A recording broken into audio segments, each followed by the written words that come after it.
Salut, moi c'est Guillaume, je suis gay et j'ai été très longtemps sexuellement bloqué. Ce podcast, c'est comme un guide. Chaque épisode t'aide à sortir du non-dit, à entendre tes désirs et donne des conseils pratiques pour ta vie sexuelle ou amoureuse. J'essaie de vivre de ce podcast, alors si tu aimes mon contenu, fais un don. Tape bit.ly/comment devenir dans ton navigateur. Tu auras aussi mon Instagram pour voir ma petite tête et les infos pour venir à une rencontre entre auditeurs dans ta ville. À la toute fin de cet épisode, je t'en dis plus sur les coulisses du podcast et comment la communauté des auditeurs peut t'aider. Allez, place à ton épisode, bonne écoute.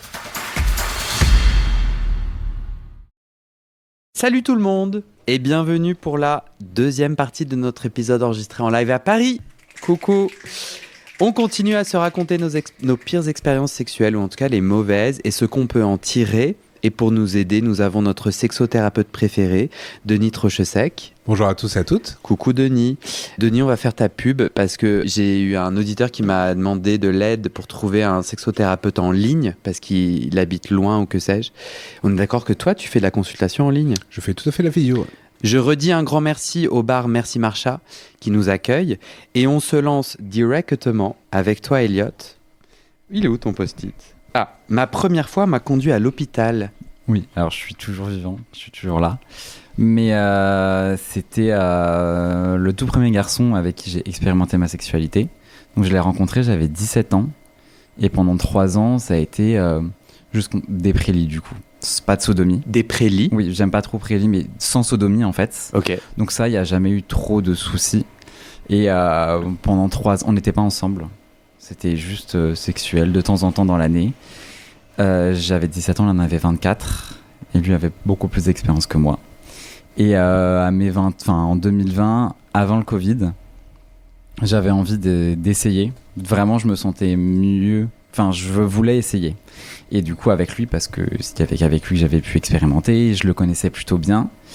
Et en fait, ça s'est pas bien passé du tout. C'est-à-dire que je lui ai dit que du coup, j'avais envie d'essayer. Et il avait jamais forcé avant pour qu'on fasse plus. Et du coup, j'étais très à l'aise. Et j'y vais et je lui dis, je te laisse me conseiller. Tu connais beaucoup plus que moi. Et je vais rentrer dans les détails un peu. J'espère que ça dérange personne ici, ni les auditeurs.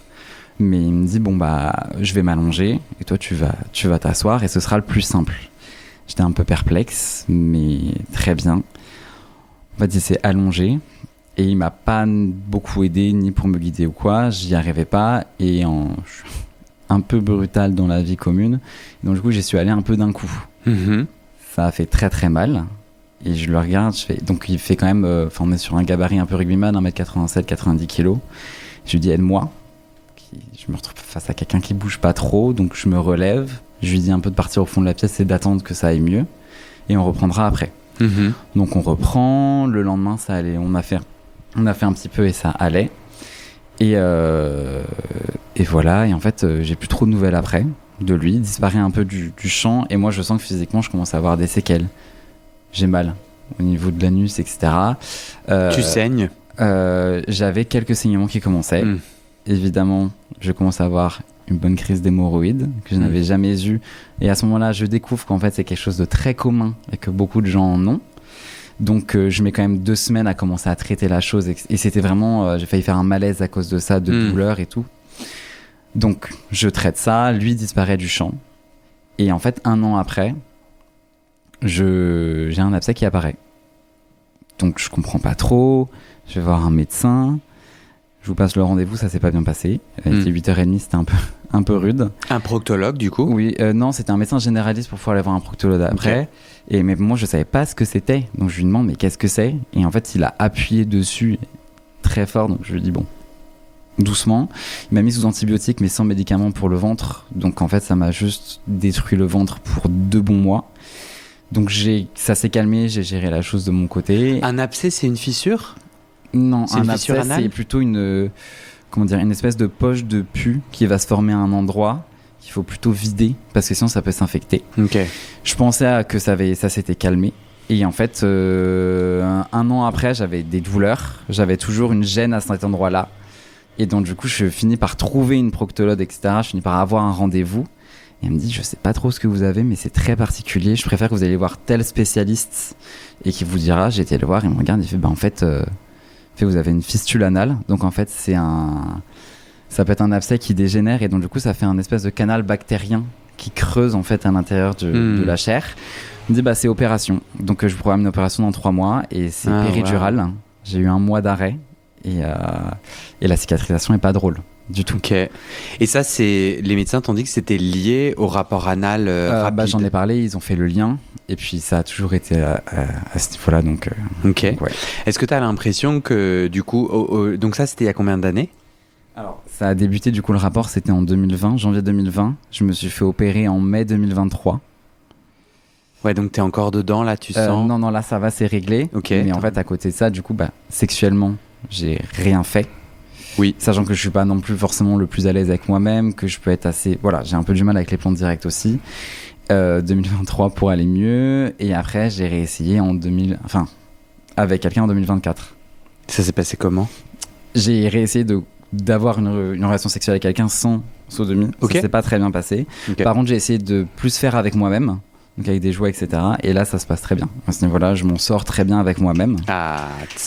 Mais ouais, ça a pris du temps. Denis, tu veux rebondir ou c'est pas obligé, hein ? On pourrait dire plein de choses. Ouais. Une première pénétration, ça se prépare effectivement.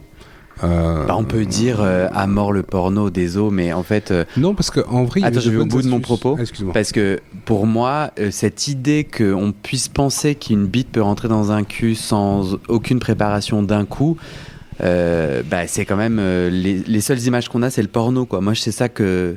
Mais c'est pas ta réaction, toi. Alors là, je pense que du côté d'Eliott, en tout cas, il y avait déjà de très bonnes astuces mises en place.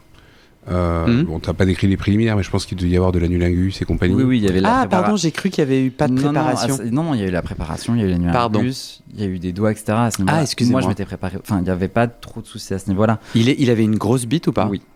Oui, sauf que je pense que moi, je connaissais pas du tout, par exemple. Là, quand t'es le lubrifiant, comment faire, comment manœuvrer, il m'avait dit, ce sera plus simple pour toi de faire, sauf que, je suis désolé, mais quand t'es au-dessus, c'est compliqué. Et effectivement, alors, cette position qu'il t'a proposée, c'est effectivement les propositions qu'on fait aussi pour les personnes qui ont besoin de temps pour gérer la pénétration. Clairement, c'était une bonne idée sur le papier. Le fait est que, dans la mesure pour toi c'était la toute première et que tu n'avais peut-être pas l'expérience par rapport aux sensations que ça allait provoquer, etc., c'était pas forcément la plus simple. Il y avait d'autres propositions qui auraient pu être envisagées avant. Et tout le travail que tu fais actuellement avec des jouets pour te reconnecter toi-même déjà avec le plaisir anal, ça fait partie des choses qu'il faudrait faire aussi des fois avant les premières pénétrations, parce que tu avais, même si c'était un régulier, tu avais un contexte qui aurait pu être facilitant avec des jouets justement avec lui aussi. Et donc ça peut être une très bonne stratégie d'impliquer le partenaire pour préparer la pénétration pendant quelques temps à avoir des jouets justement évolutifs au niveau des tailles pour apprivoiser la zone et éviter après que ça crée des soucis en cascade. Mais ce qui est intéressant aussi, et ta démarche elle est bien avec ta reconnexion personnelle, c'est qu'une pénétration qui se passe mal va créer souvent des blocages. C'est-à-dire que j'ai eu mal, donc la prochaine fois qu'on toque à la porte, je vais verrouiller ma porte. Sauf que si quelqu'un essaie de rentrer malgré tout, ça va faire encore plus mal. Enfin, c'est un cercle hyper vicieux. Donc en cas de douleur comme ça, c'est important de faire un travail en amont, seul, pour réussir à dépasser ce blocage, sachant qu'en plus, dans le cas d'intervention chirurgicale, on constate que très souvent il y a des douleurs fantômes qui vont persister. C'est quoi une douleur fantôme ? C'est-à-dire que tu as l'impression que elle est réelle, la douleur, c'est-à-dire que tu as mal, mais c'est plutôt une douleur proche du souvenir de la douleur post-opératoire ou ce genre de choses. Il y a une forme aussi de croyance sur le fait qu'on perd toute l'élasticité de l'anus. Il y a tout un système un peu traumatique qui se met en place qu'il faut désamorcer pour pouvoir dépasser la douleur. On le retrouve aussi par exemple dans les opérations pour les condylomes. Ouais. Il y a des personnes qui se font opérer, c'est une opération qui fait hyper mal. Après l'opération, en post-op, une fois qu'on est bien cicatrisé, il faut un temps pour retrouver du plaisir. Et je trouve que c'est là où avoir un ou une proctologue gay-friendly, dans le sens peut-être moins gay-friendly que sodomie-friendly, je sais pas. Mais du coup, moi, je conseille vivement l'annuaire collaboratif des auditeurs. Et franchement, si vous qui êtes là, franchement, vous êtes des auditeurs motivés. Du coup, n'hésitez pas à mettre vos contacts. C'est un annuaire de recommandations. C'est subjectif, hein, on est d'accord. Mais c'est des personnes queer qui ont eu un contact avec ce professionnel de santé et qui mettent ce professionnel dans l'annuaire. Donc, ça veut dire que tu peux y aller... tu peux avoir un peu plus de chance de tomber sur quelqu'un de chouette. Et je le mets dans l'annuaire si jamais je me suis senti à l'aise. Et voilà. Et il y a un vrai enjeu, moi, que je travaille, si vous écoutez le podcast avec le proctologue à Lyon, Aurélien Garros. Et en fait, c'est hallucinant quand tu l'écoutes. Les proctologues sont au tout début des recherches sur la réalité de la sodomie et comment on fait notre travail de proctologue tout en respectant le plaisir anal, la sexualité anal comme quelque chose qui non seulement existe mais qui en plus a le droit d'être préservé et soutenu. Merci beaucoup Elliot. Est-ce que tu peux passer le micro à Ahmed mais alors quand je vous propose, vous êtes toujours, il n'y a aucun problème. Si tu n'as pas envie finalement, on change d'avis, on donne et on retire notre consentement. Ahmed, tu as écrit sur ton petit post-it toi, tu vois un schéma hétéronormatif assez présent dans tes relations sexuelles qui, j'imagine, du coup, t'impacte négativement. Est-ce que tu veux raconter un peu ? Je dirais que ça me fait rappeler, il y a une semaine, j'ai vu un mème sur Insta qui disait que les hommes ne font pas l'amour aux femmes, ils se masturbent avec leur corps. Et j'ai l'impression que c'est la même chose pour les hommes gays. Ils ne font pas l'amour, ils se masturbent avec le corps des autres hommes. Ok. Tu veux illustrer avec une fois particulière qui t'a fait penser ça ? Il y a plusieurs fois, parce que souvent je me fais pénétrer, et souvent dans des relations sexuelles où il y a pénétration, l'homme qui va me pénétrer va souvent ne pas se soucier de mon plaisir ou de ce qu'il fait. Son seul but, ça sera l'éjaculation. Et dès qu'il y a éjaculation, il n'y a plus de rapport après. Ok. Tu peux me ramener à la dernière fois où ça s'était arrivé à toi ? Oui, la dernière fois, il y a quelques mois, j'avais un garçon. Et on commence, il est sympa, on parle. Tu l'as rencontré comment ? Sur Grindr. Mm-hmm. Et on parle ensemble, ça va, ça passe. Et après, il veut passer direct à la pénétration. J'ai dit que ça marche pas comme ça, il faut une préparation. Alors attends, vous parlez sur Grindr. Ouais, il vient chez moi. Il vient chez toi, vous continuez à parler, c'est sympa. Ouais. Et là, comment il t'a signifié, viens, je veux te sodomiser ? On parle, il dit, il veut commencer. On y va. On y va. Mais il veut directement te pénétrer. Oui. Ok. Et je dis, mais ça va pas le faire. Il me dit, oui, mais moi j'aime pas d'autres trucs que la pénétration. Je me dis ok, et après il essaie de pénétrer directement. Et il est assez grand. Et je lui dis, il faut faire un effort, il faut faire un annulingus, faire des jouets des petits doigts. Non, pour lui, c'est que la pénétration de sa bite. Il faut qu'il fasse ça, et il veut pas faire autre chose. Il y va pendant un moment, et je lui dis non, ça va pas, il faut arrêter. Il aime pas, je lui dis non, il faut partir. Comment il te signifie qu'il aime ? Donc, en fait, toi, tu acceptes au début qu'il te pénètre, c'est-à-dire il dit je veux te pénétrer. Toi, au début, tu acceptes. Tu te mets dans quelle position ? À quatre pattes. Ok. Et là, il commence, ça te fait mal, et c'est là où tu lui exprimes, en fait, peut-être tu peux me dilater et tout. Oui. Là, il te dit non. Oui. Et dans ton cerveau, qu'est-ce qui se passe ? Je me dis que ça va pas le faire. Mais tu continues quand même ? Je continue pendant 2 minutes et après je lui dis non, c'est fini. Il faut une pause, là j'arrête. Pendant ces 2 minutes-là, pourquoi t'as attendu 2 minutes ? T'avais peur de quelque chose ? Tu disais il était assez grand, t'as eu peur pour ta sécurité. Il était chez toi ? Oui, il était chez moi. Ouais. Pourquoi attendre 2 minutes à ton avis ? Je sais pas, c'était gênant de dire non. C'était gênant, je voulais pas ruiner le moment. Je me dis que... Il y avait, pour parler avec les autres, Grindr, tu investis du temps avec parler à la personne, tu investis du temps aussi personnel pour préparer. Il y a un peu cette pression à performer quand même. Ouais, dont on a pas mal parlé dans l'épisode précédent, ouais. Et tu te dis, c'est quand même chiant de juste ruiner un moment parce que ça va pas pendant 2 minutes. Ouais. Mais après ces 2 minutes, je me suis dit non, si je continue, ça va mal se finir. Je lui dis il faut arrêter. Il est vraiment agacé. Il le montre, il est énervé. Je lui dis moi il faut que je m'arrête. Et là il va aux toilettes. Et il reste 15 minutes aux toilettes parce qu'il a besoin de se masturber pour éjaculer. Je suis assez surpris et je lui dis qu'est-ce qu'il y a ? Il dit ah ok, moi je vais partir. Et il part. Et ça c'est un schéma que j'ai même eu, même quand j'ai commencé ma sexualité avec d'autres hommes, en un peu différent, mais c'est... les hommes vont avoir cette idée en tête que tout dans la relation sexuelle ne mène qu'à l'éjaculation. Et éjaculation qui vient dans la pénétration. Est-ce que toi, au fur et à mesure de ces rencontres pas cool pour toi, est-ce que tu as modifié ta manière, c'est dur sur Grindr, ta manière de dire voilà ce que j'aime, voilà ce que je veux Déjà, si la personne ne peut pas avoir une conversation, je ne parle pas. Ouais. Et je ne fais pas de plan direct. Quand tu dis les hommes, ça veut dire, toi, tu as eu combien d'expériences comme ça ? Une quinzaine. Et en fait,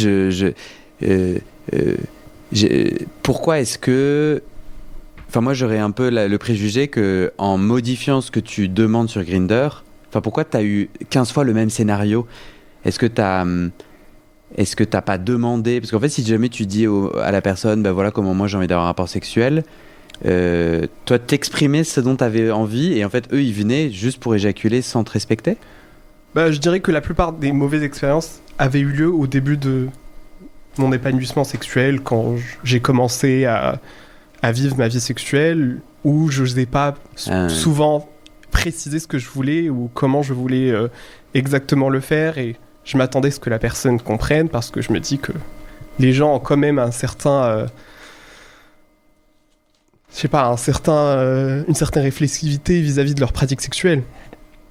Mais je me suis rendu compte que ce n'est pas le cas, et je pense que c'est pour ça que ça m'a choqué un peu ces dernières fois, parce que ça faisait un bon moment que j'ai pas eu de relation sur ce schéma-là, et le revoir là, ça m'a un peu énervé.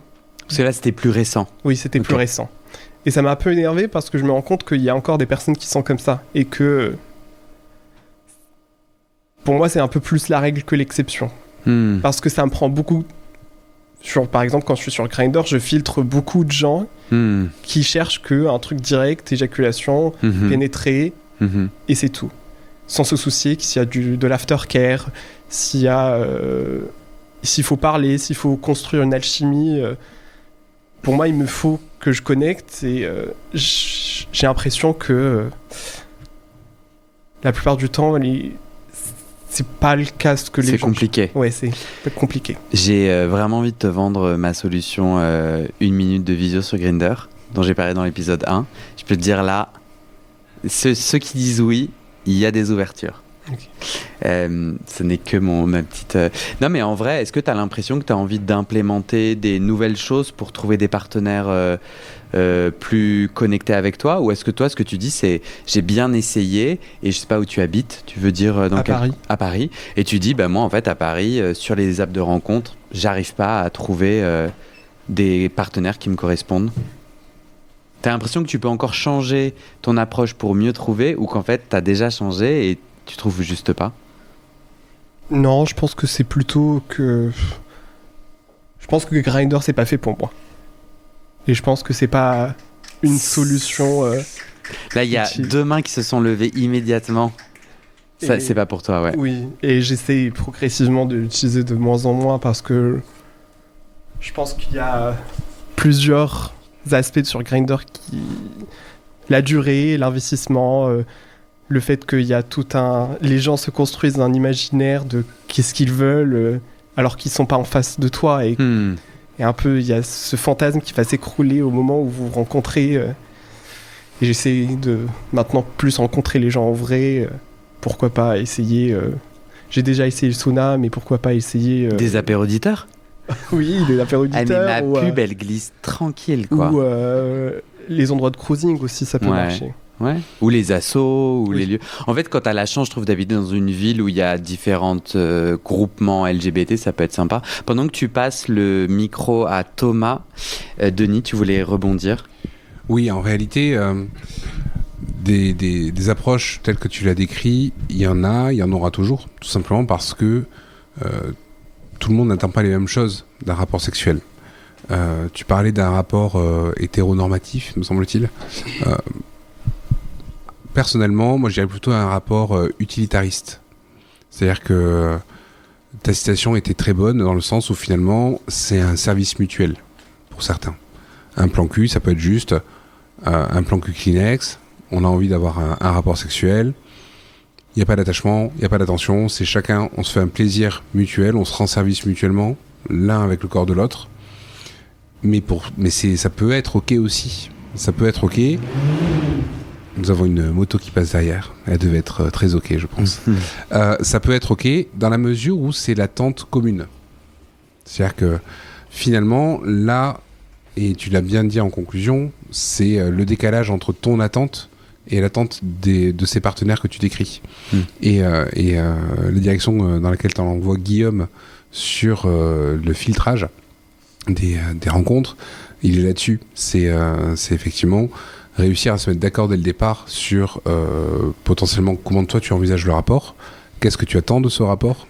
C'est pas un rapport égoïste, c'est un rapport plutôt dans le partage, dans la connexion, préliminaire obligatoire, dire un petit peu effectivement ce que tu peux aimer, ce que tu peux attendre, et juste dire est-ce qu'on est ok ou pas. C'est-à-dire que là aussi tout le monde a sa légitimité à ce niveau-là. C'est-à-dire qu'il y a certains mecs qui vont vouloir des plans Kleenex, c'est ok, ça peut être ok à partir du moment où ils trouvent un partenaire qui est dans la même direction qu'eux. Là où ça ne l'est pas, c'est quand il y a deux attentes différentes. Et mais clairement, l'exemple que tu nous as cité avec cette histoire, lui, il venait juste faire sa petite affaire. Avec toi, c'était plus sympa que tout seul à la maison. Et pour lui, il n'y avait pas d'attente supplémentaire. Donc, bien définir l'attente. Et tu évoques les saunas, tu évoques les cruising. La question est de se poser, est-ce que dans ces lieux-là, tu ne vas pas retrouver des rencontres utilitaristes aussi?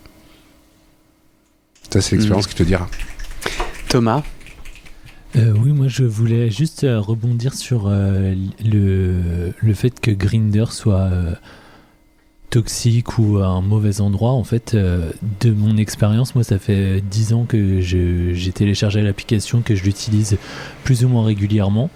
Avant l'année dernière, j'avais rencontré en vrai qu'une seule personne. Et j'ai jamais fait de plan cul ou quoi que ce soit parce que c'est pas, surtout les plans directs, c'est pas quelque chose qui me met en confiance.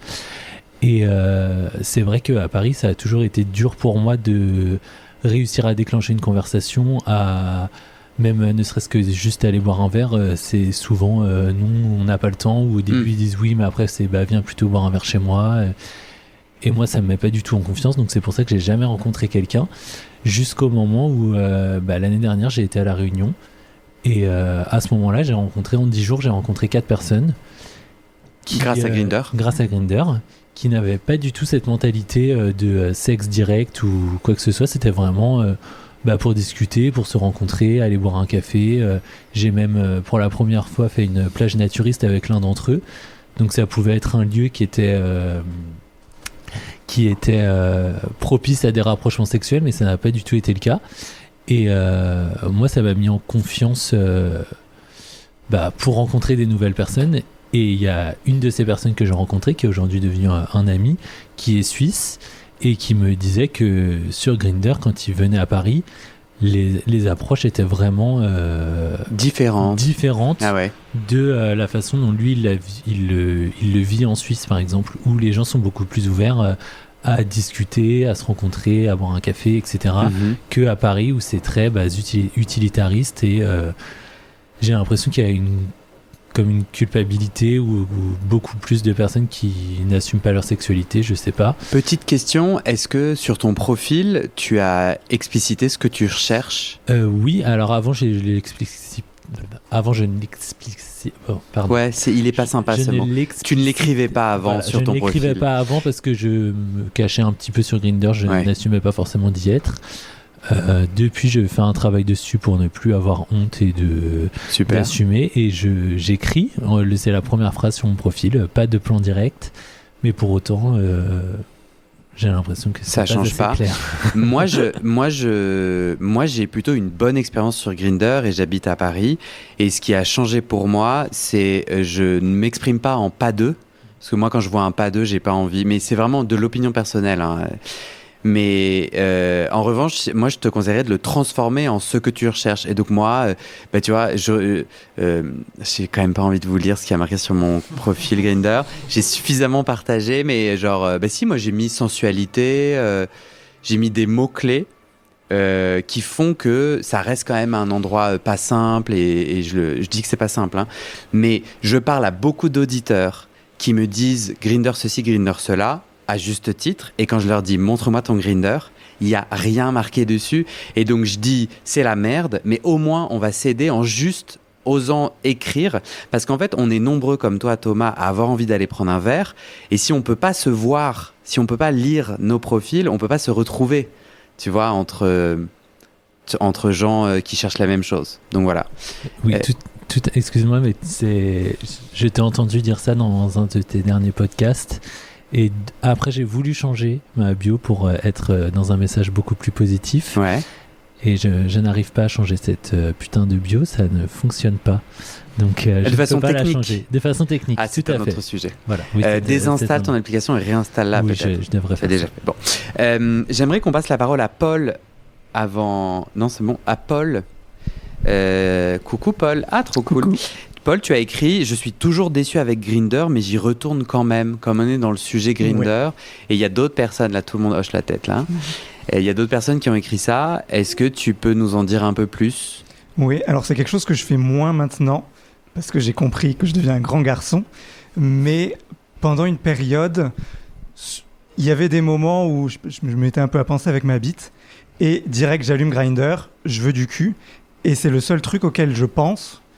Alors que je fais mon affaire, et dès que je finis mon affaire, je suis déçu parce que, pour plein de raisons, soit en fait la personne, elle me plaisait pas tant que ça, soit en fait j'en avais pas spécialement envie, j'avais juste bu un coup de trop, soit plein de raisons. Et pour autant, 3 jours après, je me remettais dans le même truc. Et ben voilà, c'était ça. Ouais. Denis, ouais. Est-ce que Paul nous en a dit suffisamment sur... Toi, tu dirais que c'est une forme d'addiction, c'est-à-dire c'est un automatisme qui te dépasse ? Je pense qu'il y a eu ça, il y a eu que j'ai grandi en construisant ma sexualité beaucoup via Grindr. Et que ça a été pendant longtemps la seule option, je viens d'un petit village du sud de la France, que si on veut se rencontrer c'était via Grindr, qu'il n'y avait pas de film d'amour avec de la sensualité gay, il n'y avait pas tout ça, c'était le seul truc que je connaissais. Et c'est en venant sur Paris, maintenant qui est une plus grande ville, ou maintenant avec mon copain, que je vois qu'il y a d'autres options et qui m'a aidé à sortir de Grindr de ce côté-là. Je sais pas si c'est vraiment de l'addiction, c'est plus... C'était la seule possibilité, elle m'allait pas, mais pourtant j'y tournais quand même en oubliant qu'elle m'allait pas. Et je me rendais compte qu'une fois que je m'étais vidé et qu'il y avait plus cette charge sexuelle un peu. Denis, tu veux... Oui, j'ai 2 choses à dire minimum sur Grindr. Je pense qu'il y a beaucoup effectivement de différences en termes de culture et de localisation. Par exemple, si on prend l'exemple de Paris, on est quand même dans une ville avec un hyper choix. C'est-à-dire que si on ouvre Grindr, on a 100 mecs à moins de 1 km. On va en campagne, on en a 3 à moins de 10. Bon. Donc on est dans l'hyper choix et aussi dans la concurrence. C'est-à-dire que si on répond pas de suite, ben on va louper le coche. Parce que le bonjour qu'on a reçu, on en a reçu un, mais il y en a 12 qui ont été envoyés en fait. Donc il y a à la fois ce rapport à l'hyperconsommation, à l'hyperchoix et à la concurrence qu'on peut trouver, qui fait que des fois on n'arrive pas d'une part à faire valoir ce qu'on attend, et en même temps on n'est pas respecté dans nos bios justement. Parce que finalement, si on devait lire les bios de tous les mecs à moins de 300 mètres, on passerait la journée à faire de la lecture Grindr. Et je pense que c'est... une des caractéristiques à prendre en compte lorsqu'on est où qu'on soit par contre en France ou même en Belgique ou en Suisse, puisque c'était les exemples donnés, c'est de prendre un peu la température du terrain, comment est-ce que ça se passe sur place. Moi je sais que des fois quand je vais en région sur le Grindr, si on répond pas à un bonjour, À Paris, on répond pas à bonjour, bon ben c'est pas grave, tout le monde est habitué à pas avoir de réponse, soit pas répondre forcément à tout le monde, bon, c'est pas méchant. En région, on se fait engueuler. Je dis bonjour, tu m'as pas dit bonjour. Bon, donc c'est marrant. Ouais, je me fais aussi... Moi, j'ai sur Paris aussi, il y a des gens qui peuvent pas bien vivre l'absence de réponse. Alors, ils peuvent pas bien le vivre, mais il y en a. Je pense que c'est plus habituel. C'est tellement habituel, Ouais. tellement fréquent qu'au bout d'un moment, si on devait engueuler toutes les personnes qui n'ont pas dit bonjour, là aussi, on en aurait pour un petit moment, je pense. Ok. Donc, ce qui est important, c'est de prendre un peu la température aussi des localités en fonction de l'utilisation. Et pour rejoindre ce que disait Paul, et on va toucher un peu tous les points de Grindr là-dessus. On en a déjà un peu parlé dans un autre épisode, mais c'est le trouble de la solitude gay. Je t'en ai déjà parlé, on va le redire un peu, mais c'est le fait de se dire que souvent on cherche à faire des contacts. D'ailleurs, Jeff l'a dit dans l'épisode précédent. Des fois, il va pour faire un plan cul, et finalement, il va passer plus de temps pour discuter avec les gens, et ça va être cool de rencontrer. Et le trouble de la solitude gay, c'est de se dire qu'on veut se créer un cercle, faire des rencontres, sociabiliser. Et ce qu'on attend dans notre communauté, c'est on est gay, donc on baise. Donc potentiellement, si je fais un plan cul, je vais me faire des potes. Sauf que, une fois qu'on a fini, comme nous raconte Paul, on est toujours un peu déçu parce que on voulait élargir un cercle, potentiellement, et finalement on a tiré un coup. C'est pas la bonne réponse aux bons besoins. C'est comme si j'avais soif et que finalement je mangeais. C'est pas tout à fait la bonne réponse. Je pourrais dire, j'ai le droit de faire un peu d'humour. Mais vas-y. On s'est élargi le mauvais cercle en tout cas. On adore. On adore. Et finalement, vu que l'attente initiale n'est pas satisfaite, on va reproduire le schéma. Ouais. Sans se rendre compte qu'on reproduit le mauvais schéma. Ouais. Et tant qu'on n'arrivera pas à trouver une réponse à ce besoin va nous pousser à recommencer. Ouais. Et lorsque, effectivement, on découvre d'autres façons, c'était Thomas qui nous disait qu'avec son partenaire, il avait découvert après d'autres façons d'évoluer dans la communauté. C'était Thomas ou Paul ? C'était Paul ? Pardon. Là, le besoin primordial est satisfait. Donc finalement, il n'y a plus la volonté ou le besoin d'aller systématiquement ou frénétiquement sur Grindr. Est-ce que tu peux passer le micro à Peter qui lève la main? Et Peter, on change de sujet, je crois. Et Peter, il nous a dit: je me suis senti fétichisé par une personne que je pensais être un ami. Et en fait, il y a plusieurs personnes. Joël a aussi dit pendant la sodomie, un mec m'a dit: éclate-moi avec ta grosse bite de noir. Donc le moment, tu veux, Peter Alors oui. Alors moi, avant de baiser avec quelqu'un, j'aimerais bien être un peu ami avec eux. Et ça faisait un certain temps que je passais. J'étais ami avec un couple. Et donc, quand on est arrivé au moment où je devais baiser avec un d'eux, il m'a ramené un costume typique de Saoudien, en me disant que... De Saoudien. Tu peux rapprocher le micro, non, t'inquiète, oui, de ta bouche. Donc, il a ramené quoi, pardon? Un costume typique de Saoudien, en me disant, voilà, tu portes le costume si tu veux qu'on baise. Tu veux dire, parce que du coup, les auditeurs qui ne te voient pas... Je suis d'origine arabe. Et donc, moi, je disais, ok, c'est un ami avec qui j'avais eu beaucoup de conversations sur ces genres de sujets. Et je comprends pas comment il peut faire ce genre de choses au moment où on devait faire l'amour, je sais pas quoi. Et donc, en fait, vous aviez déjà fait l'amour avant? Non, c'était la première fois. C'était la première fois. Mais tu avais un lien amical? J'avais un lien amical, on avait dîné ensemble. Plusieurs fois? On est sortis ensemble plusieurs fois. Ah ouais. Et je me suis dit, il est plus ou moins ouvert, donc il va pas me traiter en tant qu'un autre ou en tant qu'une expérience exotique. Et puis ça basta, il va partir après, il va disparaître. Parce que toi, ça t'arrive combien de fois cette réalité de la fétichisation sur une semaine ou sur un mois? Je n'ai pas fait face à ce sujet au Liban où j'étais. Donc je vivais ma vie parce que je vivais avec beaucoup d'homos libanais. Mais quand je suis arrivé ici, j'ai réalisé qu'il y a une certaine différence ou une certaine distance entre les gens gays que tu rencontres qui te catégorisent très rapidement et qui te mettent dans une case dans laquelle tu sortiras pas, ou bien tu réalises que ces gens-là cherchaient pas vraiment une connexion avec toi, mais cherchaient vraiment une expérience avec une certaine idée objet que tu présentes. Ouais. Comment t'as réagi face à cette violence? Donc, il t'amène le costume. J'ai mis le costume de côté, je lui ai dit non. Ok. Mais au final, il quittait pas l'appartement. Donc je me suis dit, ok, probablement on baise, il quitte l'appartement. Et donc j'ai fait un rapport sexuel avec lui, j'ai pas vraiment kiffé, juste pour qu'il quitte mon appartement. Et je savais pas comment lui dire, mais barre-toi. Donc, tu lui dis non au déguisement. Oui. Tu lui expliques, tu lui dis les mots ou juste vous changez de j'ai sujet. été sur ce sujet-là, j'ai été choqué, mais je ne savais pas comment lui dire, en fait. Et il n'était pas le premier ami, en fait, c'est où j'ai vu ces genres de patterns D'habitude, ouais. d'habitude se répéter.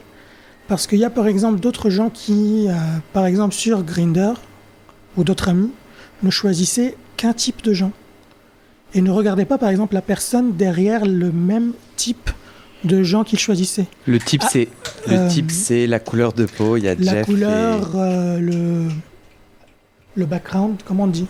Background, ça marche. Oui, le background. D'où la personne vient.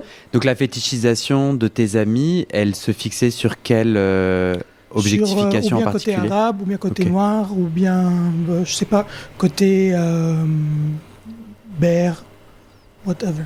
Bear, ours. Oui, Ouais. c'est ça. Ok. Est-ce que tu veux passer le micro à soit Joël ou à Jeff? Non, vous n'êtes pas obligé. Ouais, Joël, vas-y. En fait, je serais curieux. Donc là, on parle des mauvaises expériences.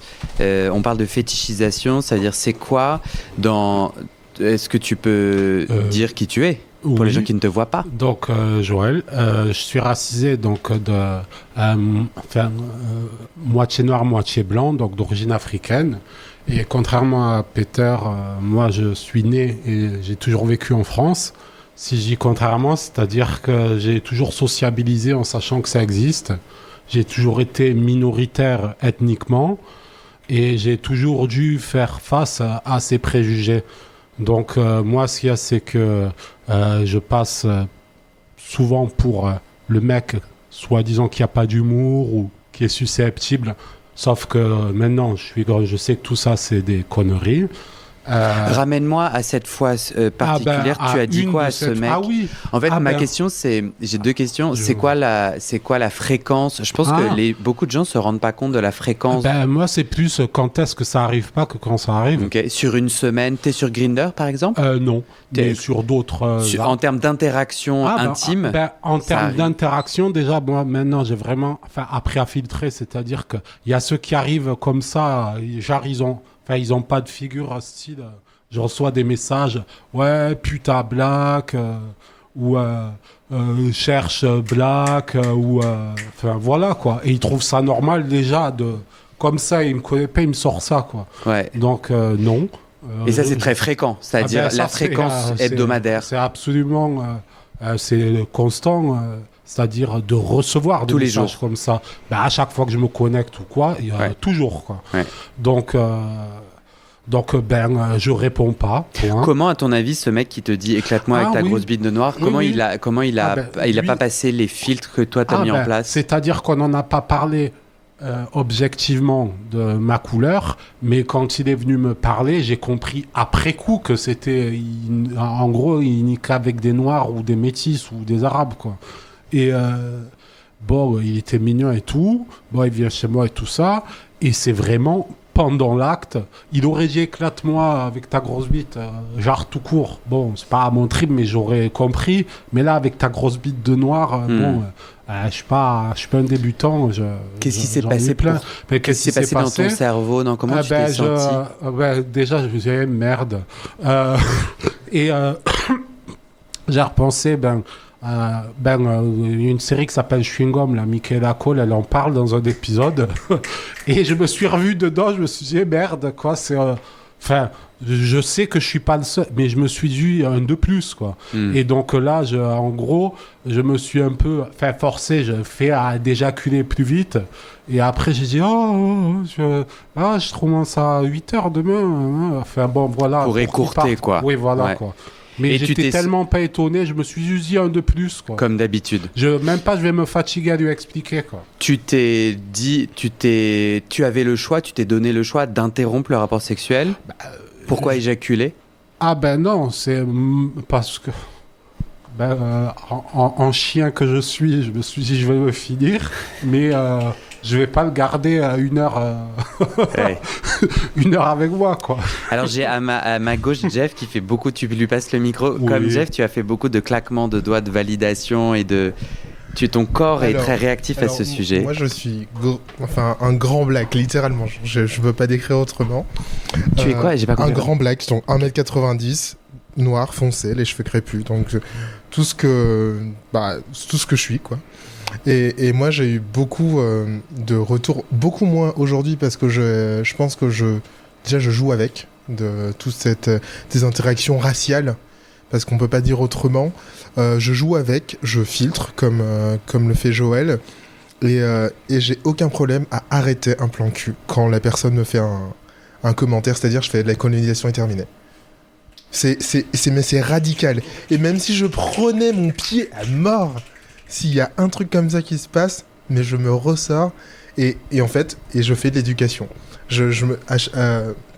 On est obligé d'expliquer, je me sens obligé d'expliquer à quelqu'un qui était bien sous tout rapport avec moi qu'à un moment, il a brisé un truc dans ce qui était en train de se passer. Et si je le fais pas, en fait, je le laisse non sachant quelque part. Et si à la limite il savait et que c'est un gros connard, ben ça restera un gros connard. Au moins, j'aurais fait ma petite partie du chemin pour pouvoir reprendre du plaisir avec parce que c'était génial. Mais il y a ce truc de la fétichisation qui arrive. C'est une réalité de ce qu'on vit sur Grindr, mais à plein d'égards. Les mecs efféminés, les mecs bodybuildés. En fait, je me sens pas une exception de par ma couleur. On a des antécédents qui font que on peut relier ça à des générations et des générations, mais il y a plein d'autres souffrances qui sont faites et que moi j'ai peut-être fait aussi. Enfin, j'ai peut-être été la cause de choses comme ça aussi. Du coup, j'essaie plus d'être dans le dialogue. Qu'est-ce que les gens, souvent les réactions, c'est quoi? Est-ce que tu as une majorité de gens qui disent « Ah, je m'étais pas rendu compte, ou bien les gens sont offusqués en mode « Pourquoi tu m'agresses? C'est toi le Non, problème ?» parce que je suis pas agressif. Ok. Et si ça m'est arrivé aussi d'avoir la réaction comme tu dis « Pourquoi tu m'agresses ?» Je fais « Pourquoi tu m'agressais juste avant ?» En fait, mais d'une voix très calme. Et en fait, je suis pas là pour me battre avec les gens. Mais sinon, en fait, les gens sont plutôt réceptifs, tu dirais? Ils sont assez réceptifs. Les gens que je côtoie... Ils comprennent il y a ce filtre problème aussi qui se fait. Et il y en a d'autres, j'en ai eu plus... Je vais pas dire plein, mais quelques-uns, qui me disent, mais il y en a plein qui adorent. Donc potentiellement, en fait, ils se sont conformés à une idée qu'ils avaient de ce qu'on leur avait... ce qu'on attendait d'eux et... Voilà, c'est comme tu le disais tout à l'heure, Denis, il y a plein de... Les réalités sont pas les mêmes pour tout le monde, donc... Non, j'allais dire, tu peux passer le micro à Denis, mais Denis a déjà un micro. Je suis fatigué. Il y a un super épisode de podcast sur mon podcast, je m'auto-envoie des fleurs. Mais non, mais c'est Sam. Le titre, c'est genre Rebeu XXL dominant et qui raconte, je trouve de façon vachement intéressante, comment la fétichisation est violente, blessante et structure, écrase tout son développement intime et comment parfois il essaye d'en jouer en se disant bon bah puisque j'ai pas trop le choix, peut-être que je peux jouer ce rôle, je prends un peu de plaisir mais non, mais oui, mais non. Enfin, je trouvais que c'était en tout cas c'est un épisode que beaucoup de personnes m'ont fait des retours en disant que c'était éclairant. Denis, tu voulais... Oui, je pense que la fétichisation est un vrai sujet, puisque le principe d'une fétichisation, c'est qu'on réduit une personne à une caractéristique. Ce qui se passe, c'est qu'on est quand même à quelques cheveux du racisme. Oh bah c'est raciste. Alors, non ? Pourquoi je dis quelques cheveux ? Tu vas voir. Moi, j'en ai plus de cheveux, donc je sais pas. Alors, personnellement, intimement, je considère que c'est du racisme. Mais ce qui est compliqué, c'est que j'ai déjà entendu des personnes qui disent « Oui, mais pour moi, c'est pas raciste, puisque je les aime bien. Tu vois, donc c'est pour ça que je dis on est à quelques cheveux. C'est-à-dire que je pense que je considère que c'est une forme de racisme, mais les personnes qui déploient ces messages, par exemple sur Grindr, qui cherchent que des blacks ou des rebeux, pour eux, je pense qu'ils n'ont pas conscience de la forme raciste que c'est réellement et de la violence que c'est pour les personnes qui reçoivent ce message-là. Donc il y a un vrai travail de prise de conscience à mener, je pense, d'un côté, par rapport à ça. Et puis, il y a aussi les personnes qui vont jouer avec l'insulte. C'est-à-dire que ça, on l'a vu aussi dans la communauté gay, hein. Lorsqu'une insulte est trop violente, on va essayer de se la réapproprier, et on l'avait très bien vu avec la tapette. Ah ben, je me suis fait traiter de tafiole, je vais te montrer ce que c'est une tafiole. Et après, on a eu tout un mouvement de mecs qui ont exprimé, qui ont eu une expression de genre qui est devenue de plus en plus féminine. Alors, on parle pas d'aujourd'hui 2024, hein, on parle de notre bon passé dans les années 60-70, qui, du coup, s'approprie l'insulte pour qu'elle soit moins violente. Je me suis fait insulter, mais puisque c'est le rôle que tu me donnes, c'est le rôle que je vais jouer. Et donc, il y a des personnes qui, étant, par exemple, métissées, vont jouer cette carte du métis pour se réapproprier l'insulte comme une force, comme une qualité. Donc, c'est pour ça qu'on est sur un phénomène un peu ambivalent. On est à la fois sur réellement un fond de racisme, un manque de conscience de la part d'une majorité de personnes pour qui c'est ok, parce que justement, ils aiment ça, donc c'est pas un rejet, alors qu'en fait, c'est une catégorisation, malgré tout. Et puis aussi les personnes qui s'approprient ce stigma pour transformer une blessure en force. D'où le fait qu'on est sur un terrain qui devient important de traiter, mais qui va devoir être accompagné avec, je pense, de la pédagogie aussi, parce que les référentiels sont pas les mêmes d'une personne à l'autre. J'aimerais qu'on termine, je crois parce qu'on est pris par le temps, avec Mine, s'il est d'accord. La Mine. Mine peut retirer son consentement. Tu as plissé les lèvres. Ça te va. Mine, tu nous as écrit sur les post-it, j'ai regretté un rapport sans capote non voulu. J'aurais voulu y penser de mettre ce post-it au moment où on parlait de consentement et des différentes formes. Mais du coup, j'aimerais qu'on l'aborde parce que je trouve que c'est vachement important. Est-ce que tu es à l'aise de nous raconter ce qui t'est arrivé ? Oui, bien sûr. Il y a très longtemps, que j'étais très jeune, j'avais la vingtaine. J'ai eu un rapport sexuel avec un homme de vers 30 ans et le rapport sexuel était très bien passé.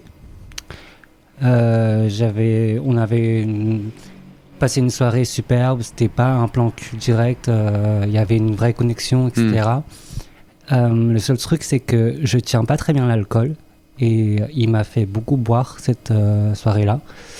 Et au moment de la pénétration, j'étais pas totalement conscient en tout cas qu'il n'y avait pas de capote. Et c'est au moment de l'éjaculation et au moment où j'ai à la douche pour me laver que j'ai compris que c'était sans capote. Voilà. Ouais. Et est-ce que toi, du coup, tu en as parlé avec lui ou qu'est-ce qui s'est passé pour toi ensuite ? Sur le moment, je me suis juste senti bête, mais surtout une peur de maladie qui se propage. Et surtout que j'ai appris quelques temps après que j'ai effectivement contracté un IST. Mais le pire dans tout ça, c'est que j'y suis retourné plusieurs fois avec cette personne parce que ça s'était très bien passé à part ce moment-là où j'étais pas conscient. Pourquoi tu dis que c'est... Enfin, tu dis c'est le pire parce que tu comprends pas ton comportement ? Ouais. Malgré cette mauvaise expérience, je l'avais pas conscientisé à l'époque que c'était mauvais ce qu'il faisait et que je retournais le voir et je continuais ces rapports sexuels sans capote. Parce que tu avais essayé d'en parler avec lui, il t'avait dit moi je veux pas de capote, ou c'est juste un sujet que vous aviez pas abordé ? J'avais abordé à un moment et il a juste dit qu'il aimait pas les capotes. Ouais. Et du coup j'ai accepté. Ouais. Mais la toute première fois je ne savais pas. Ouais. Oui, c'est ça. Tu veux conclure là-dessus, Denis ? Ouais. Ce qui est intéressant, c'est que des fois on développe des pratiques ou des fantasmes sur lesquels on retourne mécaniquement, enfin, c'est plutôt un glissement qui se fait. On va répéter un scénario qui en réalité est un scénario traumatique. C'est-à-dire qu'il y a des personnes, lorsqu'elles ont été victimes d'agression, elles vont vouloir finalement rejouer la scène en adoptant des positions plutôt masochistes dans certains rapports sexuels. Et lorsqu'une expérience est traumatique, en général, s'il y a refoulement, l'inconscient va créer un fantasme de façon à ce qu'elle soit rejouée en espérant qu'un jour on ouvre les yeux sur cette situation-là. Et tant qu'on ne prendra pas conscience, tant que les yeux s'ouvriront pas, le fantasme va continuer à être présent et à se répéter. Donc il faut être assez indulgent envers soi-même, notamment dans ce cas-là, parce que le fait que tu exprimes le retour vers ce garçon, c'était aussi une volonté sûrement de cet inconscient qui t'a créé ce fantasme et cette envie pour te faire prendre conscience de la réalité des choses. Et une fois qu'en général on prend conscience et qu'on travaille dessus, le fantasme disparaît progressivement. Mine, ça te va ? Est-ce que tu veux... Je pense aussi que ça m'a aussi, pour rebondir sur ce que tu viens de dire, le moment où je me suis dit il faut que ça s'arrête, c'est quand j'ai appris que quand j'ai contracté l'IST. Ouais. Je suis en retard, donc on va s'arrêter là. Un grand merci, franchement c'était ultra puissant. Merci Denis, merci à Louis qui m'a aidé, les co-organisateurs, les auditeurs qui m'aident. Franchement, sans eux, je ne serais rien. Sans toi, Louis, je ne serais rien, en vrai. C'est Louis qui vous a envoyé un petit texto pour vous confirmer le lieu et l'adresse. Si vous le trouvez très beau, car il l'est, vous avez déjà son numéro. Je dis ça, je dis rien. Cette affiche que C'était une blague. Ne vous imposez pas dans ces textos. Et un grand merci à ceux qui ont apporté des petites choses à manger. On va aller manger, finir de manger et libérer l'espace. À bientôt. À bientôt.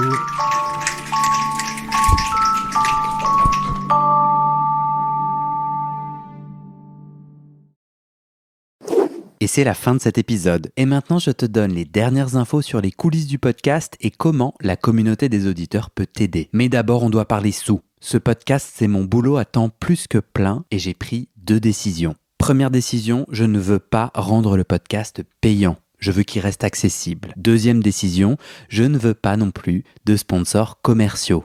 Vous vendre du lubrifiant ou des godes que j'utilise pas, non merci. Je limite mes sponsors à des assos ou aux services publics dont je porte déjà les messages de santé, mais bon, ça réduit beaucoup mes possibilités financières. Donc je dépends de vous, mes petits auditorices. Depuis 1 an, je cherche 400 auditeurs, auditrices qui peuvent me donner 5 € par mois pour que ça me fasse un gros SMIC, une sécurité financière minimum. Le pari est risqué, demander des sous pour un podcast gratuit dans une culture francophone qui n'a, il faut le dire, pas l'habitude de soutenir ses créateuristes de contenu, c'est pas facile. On est 180 sur les 400. Je galère à faire décoller tout ça, alors si tu aimes mon contenu et que peut-être même ça t'aide, rejoins les 400 maintenant. Direction le site du podcast, tu vas pouvoir donner via ma plateforme de dons ou en direct avec mon RIB par mois ou en une fois pour un soutien annuel. D'ailleurs sur 1 an, ça fait 60 €, en gros le prix d'une séance de psy d'1 heure. Tu n'as pas de sous, t'inquiète, je comprends,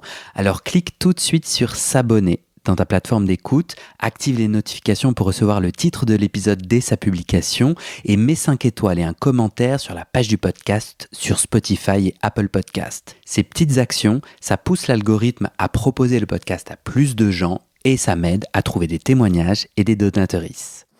Bon, maintenant, faut que je te parle de ce qui se trame derrière le podcast avec notre belle communauté des auditeurs. Sur le site du podcast, tu trouveras notre annuaire collaboratif des soignants-soignantes gays ou queer-friendly. On se partage entre nous nos contacts des soignants avec lesquels on se sent safe, médecins généralistes, proctologues, psy, sexothérapeutes, etc. partout dans le monde. Tu trouveras aussi mes réseaux sociaux et ma communauté WhatsApp. Je te montre ma petite tête, je te raconte les coulisses du podcast, souvent je pose des questions pour des futurs épisodes, je demande de l'aide ou toi, tu peux aussi m'envoyer des messages, par exemple des messages d'amour pour me motiver, ça me fait très plaisir. Tu trouveras aussi sur ce site la communauté Discord du podcast, c'est là où les auditeurs peuvent parler entre eux, peuvent parler des épisodes, de culture et aussi de sexe et de leurs sujets intimes. Pour découvrir tout ça, tu tapes dans ton navigateur bit, c'est bit sans e.ly/comment devenir. Merci à toi et à très bientôt dans tes oreilles.